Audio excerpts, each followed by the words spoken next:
এটা viral news, talk of the country, রাজনীতিতে খুবই তাৎপর্যপূর্ণ ঘটনা।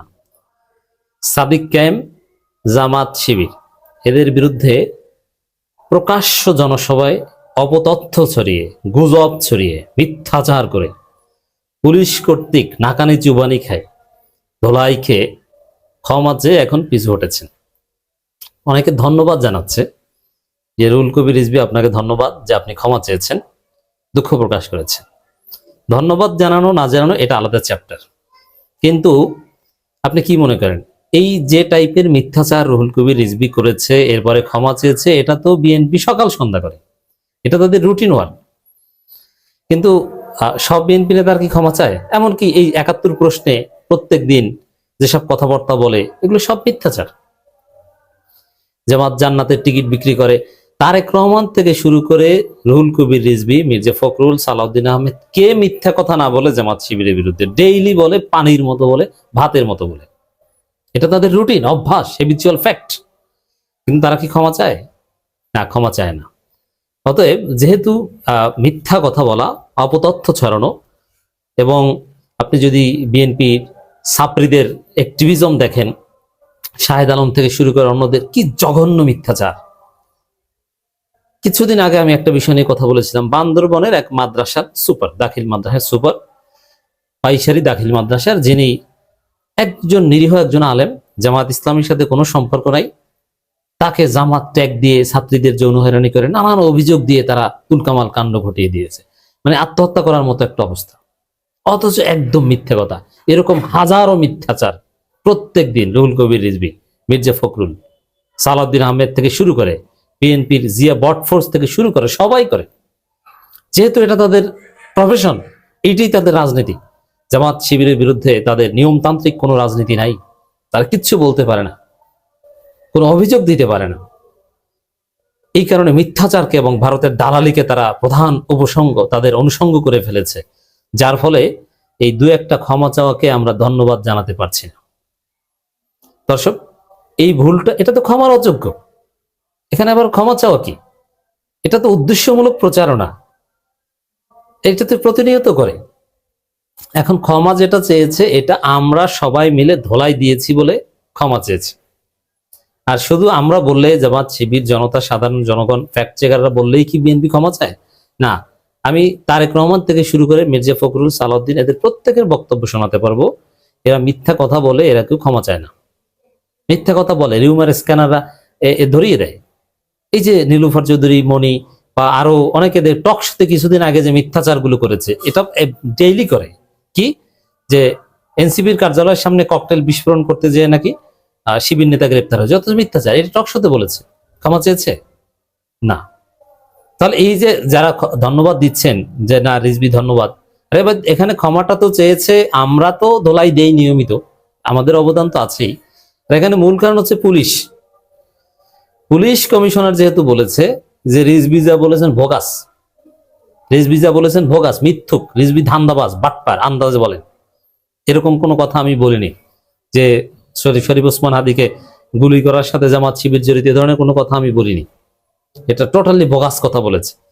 এই পুলিশের ধোলাইয়ের ভয়ে, আমি ধোলাই বলতে এখানে মায়ের দেওয়া, কাউকে এগুলো বলছেন, এগুলো রাজনীতিতে এখন এগুলো ট্রেন্ডিং আছে। মানে পুলিশ যেহেতু সরাসরি রুহুল কবির রিজভীকে মিথ্যুক বলেছে, বোগাস কথা বলা একজন নেতা বলেছে, এই কারণে ক্ষমা চেয়েছেন দ্রুত। এর আগেও আপনারা দেখেছেন দুই একটা বিষয় যখন সরকারের সাথে সম্পর্কিত হয়, তখন সরকারের ভয়ে, পুলিশের ভয়ে ক্ষমা চায়। কিন্তু রাজনীতিবিদদের বিরুদ্ধে মিথ্যাচার করা, এটা বিএনপির অভ্যাস, তারা ক্ষমা চায় না। তাদের বিরুদ্ধে মিথ্যাচার করে তারা ক্ষমা চায় না, বিএনপি ক্ষমা চায় না। এর আগে একবার আপনাদের মনে আছে, সম্ভবত রোজার মাসে বা হ্যাঁ রমজান মাসই হবে, কোথাও একটা এসি বিস্ফোরণ হয়েছে, একজন লোক নিহত হয়েছে বাংলা মোটর এলাকার আশেপাশে। সেইটাকে মির্জা ফখরুল ইসলাম আলমগীর বিবৃতি দিয়েছেন। কি বিবৃতি? যে বোমা বিস্ফোরণে নাকি কি নিহত হয়েছে, সরকার গোপন করছে। যেহেতু এটা সরকারের সাথে সম্পর্কিত, এরপরে বিবৃতি দিয়ে আবার ক্ষমা চেয়েছে। না, এরকম কতবার যে ক্ষমা চেয়েছে। এর মানে এই দলটা একটা অগোছালো মিথ্যুকদের দল। এরা সকালে এক কথা বলে, বিকালে এক কথা বলে। যখন পুলিশের ধোলাই খাওয়ার সম্ভাবনা থাকে অথবা রাষ্ট্রের রোশনালে বা রাষ্ট্র যখন বাঁকা চোখে তাকায় যে আমার বিরুদ্ধে কেন মিথ্যা বলেন, ইউনূসের বিরুদ্ধে কেন বললেন, এরা কেউ জড়িত থাকলে তখন ক্ষমা চায়, কিন্তু জামাতের বিরুদ্ধে হাজারো মিথ্যাচার করে ক্ষমা চায় না। তো এখন রিজভী ভাইকে কেন ধন্যবাদ দিতে পারিনি বুঝতে পারছেন? ধন্যবাদ না দিয়ে উল্টো সমালোচনা কেন করছি, ক্লিয়ার করছে এ কারণে যে রুহুল কবির রিজভী আসলে বা টোটাল বিএনপির কেউ জামাত শিবিরের বিরুদ্ধে মিথ্যাচার করে চোরের মতো ধরা করার পরেও তারা ক্ষমা চায় না, কিন্তু সরকার রিলেটেড হলে, পুলিশ রিলেটেড হলে তখন ক্ষমা চায়।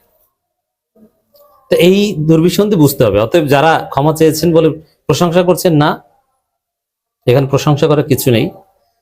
তবে আমাদের একটা বিজয়, এটা জামাত শিবিরের বিজয়, বিএনপির পরাজয়, যে এইভাবে দুঃখ প্রকাশ করতে হয় অপতথ্য ছড়িয়ে, তাও কে বিএনপির অফিসিয়াল স্পোক্স পারসন, রুহুল অফিসের দায়িত্বে যিনি রুহুল কবির রিজভী, তিনি উল্টাপাল্টা বলে তাকে ক্ষমা চাইতে হয়। এর মানে বিএনপির লোকজন কেউ সঠিক কথা বলে না, জেনে শুনে যাচাই বাছাই করে কথা বলে না, তারা যা মন চায় ওইটা বলে। টক শোতে যারা বলে যা মন চায় ওইটা, রাজনৈতিক বক্তৃতায় যা মন চায় ওইটা। আপনি চিন্তা করেন, যে দলের নেতারা শরীফ ওসমান হাদিকে চেনে না, যে দলের মহাসচিব ইনকিলাব মঞ্চকে চেনে না, এরা কতটা স্টুপিড এবং অপদার্থ দল। রাজনীতি, জনগণ এদের কিচ্ছু জানে না। এরা কি নেশা করে ঘরে বসে নাকি? ইনকিলাব মঞ্চ শরীফ ওসমান হাদিকে না চিনলে সে কি কোনো নেতা? বাংলাদেশে খবর রাখে? কিছু মূর্খ নেতা আছে না, জামাতেও আছে, এরা বলে যে আমি তো ফেসবুক চালাই না। ফেসবুক চালান আপনি কিসের নেতা? আপনি তো রাজনীতি করার যোগ্যতাই রাখেন না। রাজনীতি এখন চলেই ফেসবুকে, রাজনীতির মূল অনুষঙ্গ এখন ফেসবুক।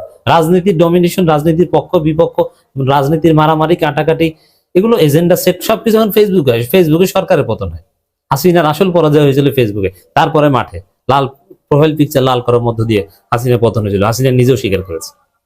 তা আপনি ফেসবুক চালান না, আপনি রাজনীতি করেন, এটা আবার গর্বের সাথে বলেন, এটা তো আপনার অযোগ্যতা।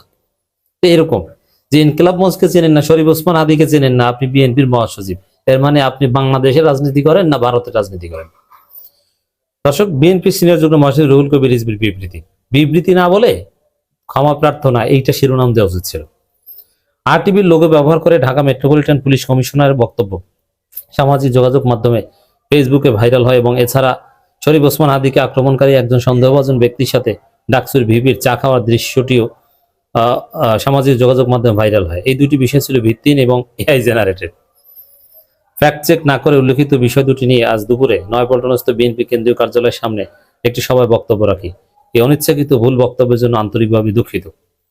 অনিচ্ছাকৃত ভুল না, এই ভুল বক্তব্য দেওয়াটাই বিএনপি নেতাদের বৈশিষ্ট্য। অতএব এতে ক্ষমা চেয়েছেন, পরাজয় হয়েছে, নাকানি জুবানি খেয়েছে, এরকম পদে পদে পরাজিত হতে হবে আপনাদের।